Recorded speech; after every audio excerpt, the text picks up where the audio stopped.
Assalamualaikum warahmatullahi wabarakatuh. Waalaikumsalam. Waalaikumsalam warahmatullahi wabarakatuh. Baik, teman-teman, sebelum kita memulai pembelajaran pada siang hari ini, mari kita berdoa menurut keyakinan dan kepercayaan masing-masing ya. Berdoa dimulai. Berdoa selesai. Amin. Nah, untuk mempersingkat waktu, nanti saya kasih link presensi di chat ya. Nanti tolong yang udah masuk nanti presensi ya. Nah, gimana kabar kalian semua? Apakah baik? Siang hari ini ada yang lapar? Alhamdulillah baik, Pak. Saya Pak, alhamdulillah. Ya, bagus. Nah, sebelum kita masuk ke materi pembelajaran pada siang hari ini, Bapak akan mengulas sedikit tentang materi minggu lalu ya. Bapak akan tanya kepada kalian salah satu, ada yang masih ingat nggak materi minggu lalu gitu, kita akan membahas tentang apa ya? Bentar, coba Mas Faisal Hendrawan. Ada nggak ini Mas Faisal? Hadir, Pak. Nah, Mas Faisal, materi minggu lalu kita membahas tentang apa ya?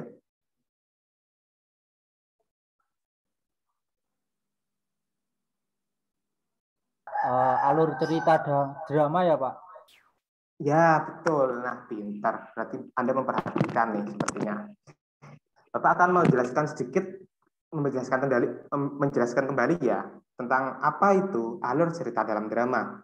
Di dalam alur cerita drama itu ada perkenalan, konflik, klimaks, antiklimaks, dan penyelesaian. Ada 3 jenis alur yang harus kita ketahui. Itu ada alur maju, mundur, serta alur campuran. Bapak akan coba tanya sekali lagi pada salah satu di antara kalian ya. Mas Rizky Prasetyo, ada nggak ya? Iya, Pak. Siapa? Nah, saya mau tanya terkait alur campuran. Tahu nggak alur campuran itu apa? Alur campuran atau bisa disebut alur maju mundur, Pak. Yaitu alur yang diawali dengan klimaks, kemudian menceritakan masa lampau, dan dilanjutkan hingga tahap penyelesaian, Pak. Nah, pintar. Terima kasih ya atas jawabannya, Mas.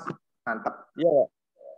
Nah, seperti yang telah dijelaskan tadi sama teman kalian itu, alur campuran adalah alur yang bisa disebut alur maju ataupun alur maju mundur. Nah, alur yang diawali dengan klimaks, kemudian menceritakan masa lampau, dan dilanjutkan hingga tahap penyelesaian. Tahapan pada alur campuran itu ada beberapa ya. Ada klimaks, muncul konflik, pengenalan, antiklimaks, dan penyelesaian. Bapak kasih tahu, umpamanya ada yang lupa tentang apa itu klimaks dan antiklimaks ya. Klimaks itu adalah puncak masalah, sedangkan antiklimaks itu adalah suatu jalan penyelesaian atas masalahnya. Nah, tapi penyelesaian itu belum mencakup 100% menyelesaikan masalah tersebut. Nah, baik. Mari kita masuk ke materi pembelajaran pada siang hari ini. Mari kita pindah slide ke berikutnya ya. Nah, tanpa Bapak sentuh, udah pindah. Hebat. Kita akan membahas tentang teknik pementasan drama. Dalam teknik pementasan drama itu ada vokal, ada mimik, ada gestur, dan ada blocking ya. Nah, kita akan membahas pertama tentang vokal. Nah, dalam suatu pementasan, vokal sangatlah penting dikarenakan dengan adanya vokal, para penonton tahu maksud dari cerita yang kita perankan ataupun kita sampaikan. Dalam vokal sendiri ada beberapa aspek ya, ada volume, intonasi, artikulasi, maupun tempo. Nah, kita akan membahas yang pertama, yaitu tentang volume. Volume yang kita kenal, ataupun volume yang kita dalam vokal, kita mengenal volume di mana volume yang dimaksud ialah volume yang kuat ataupun lemahnya suara yang kita ucapkan ya. Contoh gini, saat kita memerankan tokoh yang seorang yang berwibawa, kita harus menyampaikan apa yang kita utarakan dengan volume yang tinggi atau kuat. Jangan saat kita memerankan tokoh yang berwibawa, nah kita tuh suaranya lembek, kayak kurang makan. Nah, jangan gitu ya. Selanjutnya kita akan membahas tentang intonasi. Intonasi. Nah, intonasi mencakup tentang naik turunnya suara yang diucapkan. serta tinggi rendahnya suara agar drama yang kita ceritakan tidak monoton sehingga membuat para penonton itu menjadi terkesan bosan. Nah, yang selanjutnya kita akan bahas tentang artikulasi. Dalam bermain drama, khususnya dialog, ataupun mengucapkan kata-kata pada naskah drama yang diperankan, haruslah jelas kelafalannya, supaya yang mendengar itu dapat mengerti apa yang dimaksud dalam kata-kata yang disampaikan oleh seorang tokoh di dalam drama tersebut ya. Nah, contohnya kita membicarakan tentang suatu permasalahan, kita membicarakannya itu lumayan banyak percakapan ya. Nah, kita artikulasinya itu tidak jelas. Nah, maka penonton pun tidak akan menangkap apa yang kita sampaikan. Kita udah bicara panjang lebar, tapi penonton hanya menangkap, tokohnya itu bicara tentang apa ya kok nggak jelas. Nah, seperti itu. Jangan sampai ya. Selanjutnya ada tempo. Tempo yang dimaksud adalah cepat atau lambatnya vokal yang diucapkan. Nah, saat kita berbicara, kita harus menyesuaikan. Temponya kita harus selaraskan ya. Jangan saat kita berbicara, kita langsung ngebut. Para hadirin semua, kita akan menjelaskan Nah, temponya menjadi terlalu cepat, sehingga penonton juga tidak bisa memahami apa yang kita ucapkan. Seperti itu ya. Nah, selanjutnya kita akan membahas tentang mimik. Bukan minum ya, kalau dalam bahasa Jawa ya. Supaya cerita dalam drama dapat dihayati, maka penting sekali untuk menampilkan ekspresi yang sesuai dengan tokoh yang telah kita mainkan. Contoh, seorang yang dikhianati oleh kekasihnya, maka ekspresi yang tepat adalah marah, kecewa, dan sebagainya ya. Jangan saat kita diputuskan oleh pacar kita, nah ekspresi kita bukannya sedih, meratapi kenapa kita diputusin, nah malah kita berekspresi senang atau malah tertawa sendiri. Nah, itu kan tidak cocok dengan apa yang kita perankan. Nah, yang ketiga, kita akan bahas tentang gestur. Gestur atau gerak tubuh juga penting dalam pementasan drama agar peran yang dimainkan oleh tokoh lebih hidup. Nah, untuk masalah gestur sendiri, kita harus terbiasalah dalam pementasan, kita harus memperhatikan penting gestur itu ya. Gerak tubuh itu seperti nyawa dari tokoh itu. Kita berbicara, tapi gestur kita tidak ada, maka itu akan mengurangi nilai dari karakteristik tokoh itu. Contoh seperti ini. Jika kita memerankan tokoh yang sedang berpikir, nah kita cuma diem seperti ini dan cuma seperti itu kan tidak terkesan hidup tokohnya. Tapi kalau kita melakukan gestur, contoh,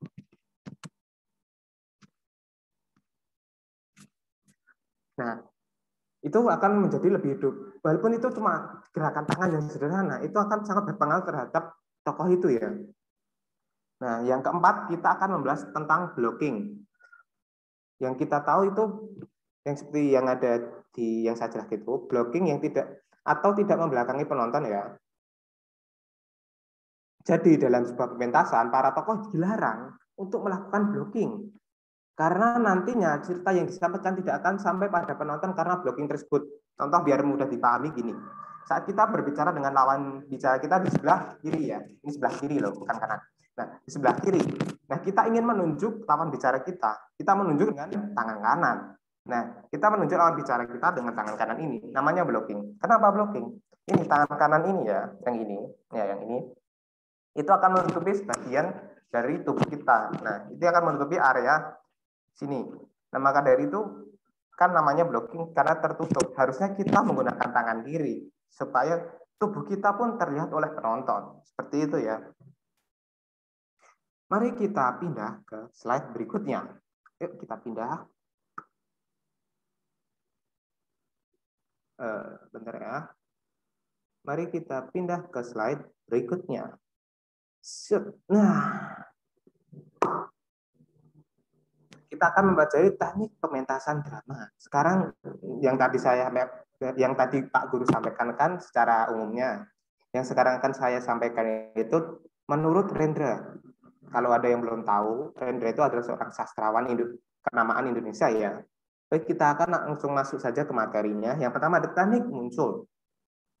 Teknik muncul itu adalah cara pemain memunculkan diri pada saat tampil untuk pertama kalinya di atas pentas dalam satu drama ataupun adegannya. Contoh, kemunculan tersebut memberikan kesan pada para penonton sesuai peran yang ia mainkan. Contoh gini, saat kita masuk ke atas panggung, kita memerankan tokoh ustadz.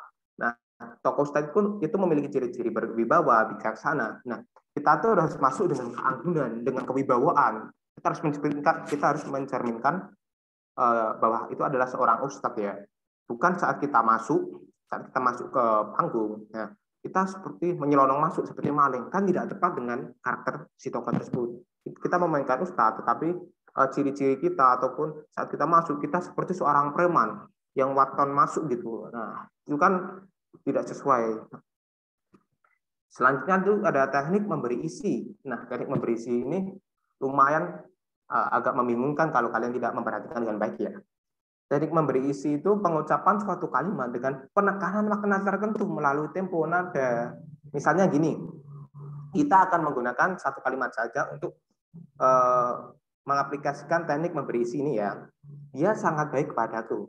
Nah, kalau dibaca dia sangat baik kepadaku, itu akan ada penekanan pada kata dia.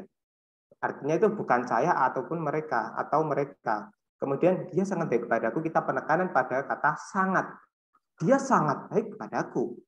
Nah, itu artinya bukan kurang atau cukup. Nah, dia sangat baik kepadaku. Dia sangat baik kepadaku. Itu artinya bukan hanya baik saja, tapi baik banget gitu loh. Nah, yang selanjutnya itu ada teknik. Ya, sebentar ya.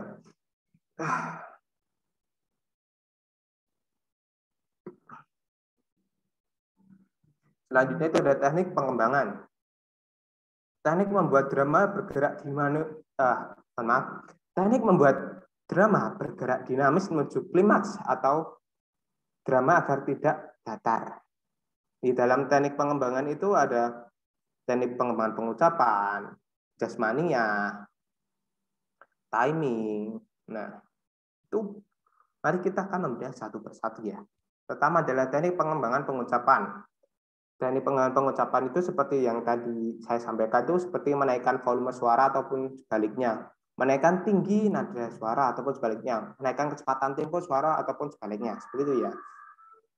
Yang selanjutnya ada teknik pengembangan jasmania. Sebentar ya. Panas ternyata. Nah, teknik pengembangan jasmania itu menaikkan posisi jasmania dari duduk menjadi berdiri, lalu jongkok dan seterusnya. Seperti gestur ya tadi ya untuk teknik jasmania itu. Contoh kita dari duduk seperti ini, kita berdiri, itu sudah termasuk teknik pengembangan jasmania. Nah, kita akan masuk ke teknik selanjutnya, itu adalah teknik timing. Oke, ketepatan. Teknik ini merupakan ketepatan hubungan antara gerak jasmania dengan kata-kata atau kalimat yang kita ucapkan ya. Contohnya seperti ini. Jangan nanti, sekarang saja. Nah, kalau kita menggunakan teknik timing yang cocok, jangan nanti, sekarang saja. Seperti ini. Jangan nanti, sekarang saja. Nah, jari kita sesuai sinkron dengan apa yang kita ucapkan sekarang saja. Tapi kalau kita tidak mempraktekkan teknik timing, maka kan jadi seperti ini. Jangan besok, sekarang saja. Nah, itu kan terlambat antara pengucapan dengan tindakan yang kita lakukan. Nah, itu pentingnya teknik timing. Selanjutnya kita akan membahas teknik penonjolan.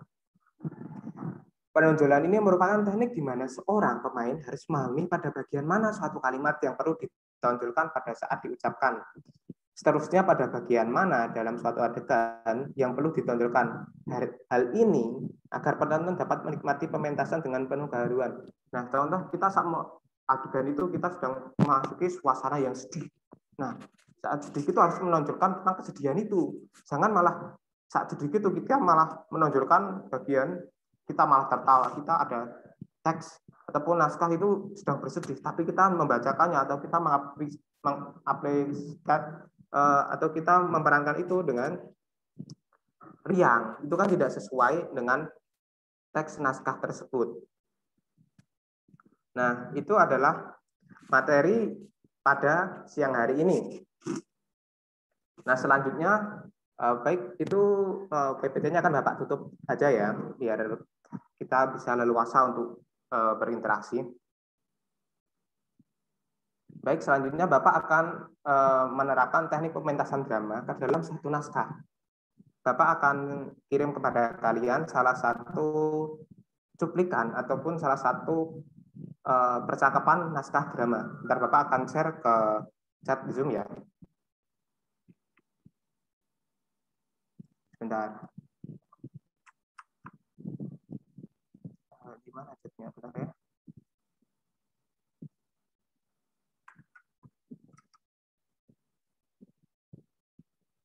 Nah, itu udah Bapak kasih chatnya di situ ya. Tolong itu nanti kalian simak, maka dari itu Bapak akan mempraktekkan apa yang telah kita bahas sebelumnya. Nah, sebelum masuk ke naskah yang telah Bapak bagikan, Bapak akan memberitahukan naskah drama itu adalah karya Ismail ya. Itu naskahnya berjudul Ayahku Pulang. Naskah drama Ayahku Pulang. Di itu ada beberapa tokoh di antaranya Mintarsih, Maimun, Ayah, Ibu, dan Gunarto. Bapak akan menceritakan sedikit tentang naskah ini atau gambaran umum naskah yang akan kita bahas ini. Naskah ini itu berceritakan tentang suatu keluarga yang ditinggalkan oleh sang suami, dikarenakan sang suami itu menikah ataupun kawin dengan wanita yang lain, sehingga anaknya itu harus membiayai kehidupan keluarga. Nah, pada suatu saat sang ayah pun kembali ke rumah tersebut dengan keadaan sudah ditinggal sang istri, usahanya pun hancur. Dalam keadaan seperti seorang pengemis dia datang ke rumah tersebut. Nah, seperti itu ceritanya. Baik, kita masuk ke naskahnya ya. Bentar, ini coba naskahnya di copy terlebih dahulu, terus dimasukkan ke Word.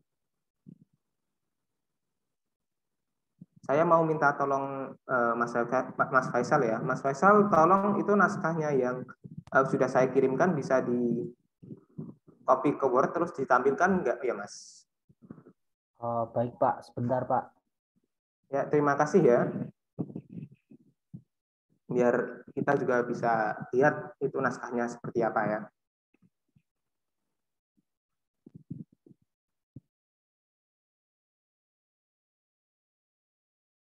Nah, sembari kita menunggu Mas Faisal untuk menampilkan naskahnya, dalam drama itu ya seperti yang kita tahu itu tidak sesederhana yang kita pikirkan. Contoh kita cuma menonton drama, kita mungkin akan berpikir drama itu cuma ada orang berbicara seperti ini seperti itu terus ceritanya selesai. Padahal dalam kenyataannya dalam proses pembuatan cerita ataupun proses mereka sebelum pentas, wah itu banyak sekali aspek-aspek yang harus dipertimbangkan. Entah itu seperti materi yang telah Bapak jelaskan, ataupun nanti ada, kalau kita belajar nanti yang lain itu ada setting panggung, dan lain-lainnya. Itu membutuhkan proses ataupun waktu yang sangat lama dalam pementasannya, dalam persiapan pementasannya, maksud Bapak. Contoh ya, dulu itu waktu drama, itu waktu Bapak drama dulu ya, itu Bapak drama membutuhkan waktu sekitar hampir 3 bulan untuk mempersiapkan pentas tersebut, dan itu bukan waktu yang singkat menurut Bapak untuk melakukan pementasan. Nah, sebenarnya sudah ada yang secara. Nah, Pak, apakah sudah kelihatan Pak? Nah, baik, sudah kelihatan. Terima kasih ya Mas Faisal. Nah, mari kita membahas tentang naskahnya. Kita akan mengambil salah satu pemeran dari naskah Ayah Pulang, yaitu Gunarto. Nah, di sini Gunarto itu seperti tokoh utama pada drama tersebut ya. Di sini kan naskahnya Gunarto, itu ada teks di sebelahnya itu dia berpikir kemudian kesal. Nah, itu kita harus memerankan ekspresinya seperti itu. Kita ulas kalimat yang pertama ya. Semua ini adalah karena ulah ayah, hingga Mintarsih harus menderita pula. Kita ambil dulu itu. Nah, kalau kita cuma baca normal, semua ini adalah karena ulah ayah hingga Mintarsih harus menderita pula. Nah, jangan seperti itu ya kalau kita mau melakukan pementasan drama. Kita harus memperhatikan itu di kalimat itu kan ada tanda seru di kata ayah dan kata pula. Jadi pembacaannya itu harus seperti ini. Kita harus menyesuaikan pembacaan kita atau pelafalan kita dengan ekspresi ataupun ekspresi yang sudah ada itu kan ekspresinya ia berpikir, kemudian kesal. Nah, semua ini adalah karena ulah ayah. Hingga mintarsi harus dijawab pula. Nah, di situ kan kita juga mempraktekkan tentang penekanan kata yang telah Bapak sampaikan tadi. Selanjutnya ya, sejak kecil mintarsi sudah merasakan pahitnya kehidupan. Kalau kita membaca seperti biasa akan monoton ataupun terkesan flat, kita tidak memainkan vokal kita. Nah, jika kita memainkan vokal kita, itu akan jadi seperti ini. Sejak mintarsi kecil, ia sudah merasakan pahit gititnya kehidupan. Nah, seperti itu. Maka vokalnya itu ada, naik turunnya itu ada ya. Jadi penonton itu tidak terkesan, kenapa kok pembawaannya seperti ini, tidak sesuai dengan ekspektasi mereka. Seperti itu. Kita masuk ke kalimat selanjutnya. Tetapi kita harus mengatasi kesulitan ini, Bu. Harus. Ini adalah kewajibanku sebagai abangnya. Aku harus bisa lebih keras lagi. Nah, kita akan melakukan penerapan pada teknik-teknik yang telah kita pelajari tadi ya. Tetapi kita harus mengatasi kesulitan ini, Bu. Harus. Nah, itu kan harus. Itu ada penekanan kata tersebut agar memperjelas bahwa itu mau diharuskan. Tidak cuma setengah-setengah. Ini kewajiban abangku. Oh, mohon maaf, Bapak salah membaca. Ini kewajibanku sebagai abangnya. Ini kewajibanku sebagai abangnya. Nah, ini kewajiban kan mengarahkan jari itu melakukan penekanan. Kemudian sebagai abangnya. Nah, kewajibanku itu berarti kewajiban tokohnya, maka menunjukkan tokoh sebagai abangnya. Nah, abangnya itu dapat jari kita dapat digunakan untuk memperkuat pembicaraan yang kita lakukan ya. Nah, juga ekspresinya itu harus diperhatikan. Tapi kita harus mengatasi kesulitan itu harus. Nah, ataupun ekspresi kita itu harus dimainkan. Olah vokal dan ekspresi wajah itu harus diperhatikan ya. Aku harus berusaha lebih keras lagi. Nah, aku harus berusaha lebih keras lagi. Nah, seperti itu. Nah, di situ kan ada selanjutnya juga hening sejenak atau hening pause, lalu bicara kepada dirinya sendiri. Maka itu adalah penjagaan bagi tokoh untuk menata kembali posisi mereka duduk, contoh saat dia duduk, ataupun menata kembali nafas mereka agar dia dapat melakukan percakapan yang sempurna, istilahnya seperti itu. Kan lalu bicara kepada dirinya sendiri. Nah, itu kalimatnya adalah kalau saja aku punya uang 1 juta saja. Nah, dalam konteks drama kita tidak harus selalu terpaku dengan naskah tersebut. Kita dapat melakukan improvisasi agar kita dapat mengucapkannya itu tanpa terbata-bata. Tetapi kita tidak boleh mengurangi poin dari percakapan tersebut. Contohnya itu yang percakapan terakhir Bapak akan ganti ya. Kalau saja aku punya uang 1 juta saja. Nah, kalau kita ucapkan kan mungkin agak ribet lah istilahnya. Maka kita akan hilangkan kata saja. Dan kita akan coba mengucapkan, kalau aku punya uang 1 juta saja. Nah, kan lebih enak kan umpamanya kalau kita mengutarakan. Bapak contohkan seperti ini. Kan ekspresi harus bicara kepada dirinya sendiri.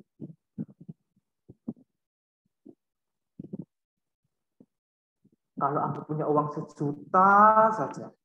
Nah, seperti itu. Kita melamun, kita melihat ke angkasa, kita berandai-andai.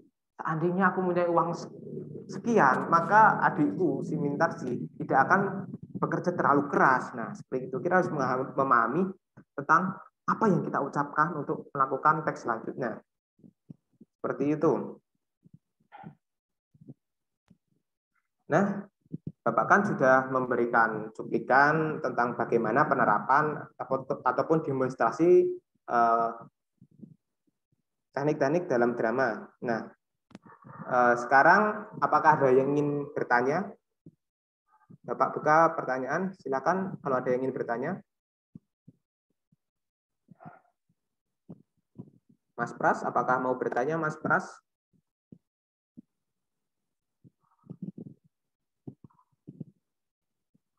Halo, apakah ada yang ingin bertanya? Atau mungkin Mas Faisal ingin bertanya menggantikan Mas Pras atau Mas Rizky? Pak, izin bertanya ya Pak. Ya boleh Mas, silahkan.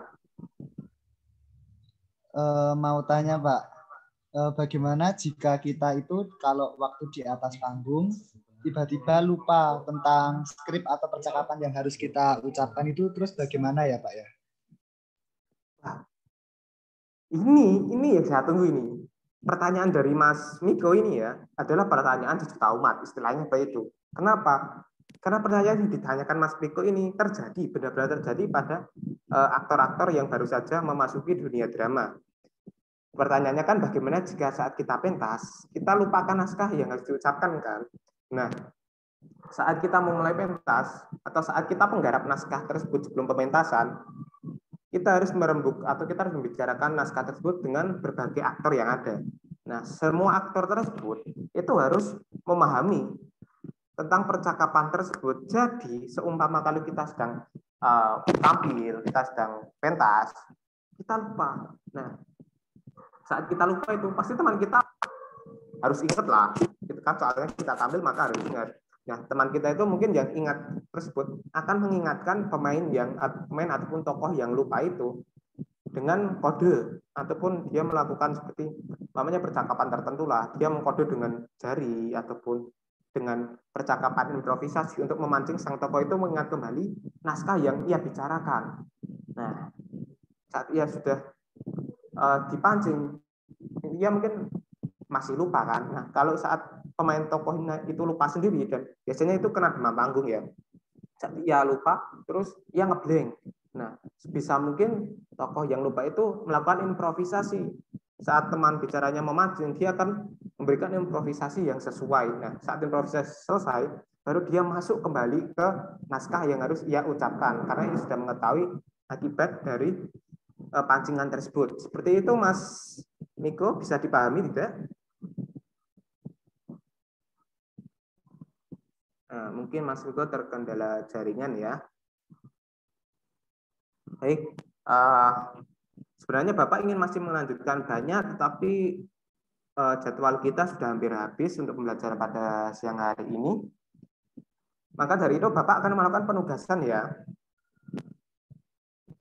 Nah, Bapak akan membagi, gini aja, daripada Bapak yang membagi kelompok, mendingan kalian yang membagi diri kelompok sendiri ya. Terus kalian itu mencari naskah drama.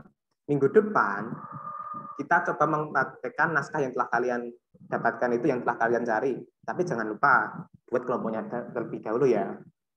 Nah, seperti itu penugasan kelompoknya. Baik, terima kasih.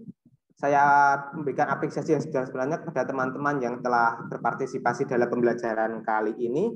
Bapak akan merangkum sedikit materinya ya, karena waktu kita sudah hampir habis. Ternyata rangkuman kali adalah teknik maupun metode pementasan drama adalah jantung dari pementasan itu sendiri ya. Kita mengibaratkan teknik itu seperti nyawa tokoh, maka dari itu kita harus mempelajari dengan seksama, dengan baik, agar kita tahu tentang apa itu drama, bagaimana cara melakukan pementasan drama, seperti itu. Sebelum kita akhiri, Bapak akan menyampaikan materi hari esok agar kalian dapat belajar. Materi hari esok kita akan membedah naskah yang telah kalian cari, yang sudah disiapkan. Kita akan cari alurnya, karakteristik, tahapan dalam drama sesuai naskah teman-teman. Nah, dikarenakan waktu yang sudah hampir habis, sebentar lagi kita akan akhiri. Bapak harap teman-teman menyiapkan naskah drama yang cocok dengan keinginan kalian. Jangan berebutan satu sama lain ya. Karena waktu sudah hampir habis, maka Bapak tutup pembelajaran kali ini. Bila ada salah kata, mohon dimaafkan. Wassalamualaikum warahmatullahi wabarakatuh. Waalaikumsalam warahmatullahi wabarakatuh. Waalaikumsalam warahmatullahi Terima wabarakatuh. kasih, Pak. Terima kasih, Ya, Pak. sama-sama. Sampai berjumpa minggu depan ya. Silahkan kalau pada mau makan.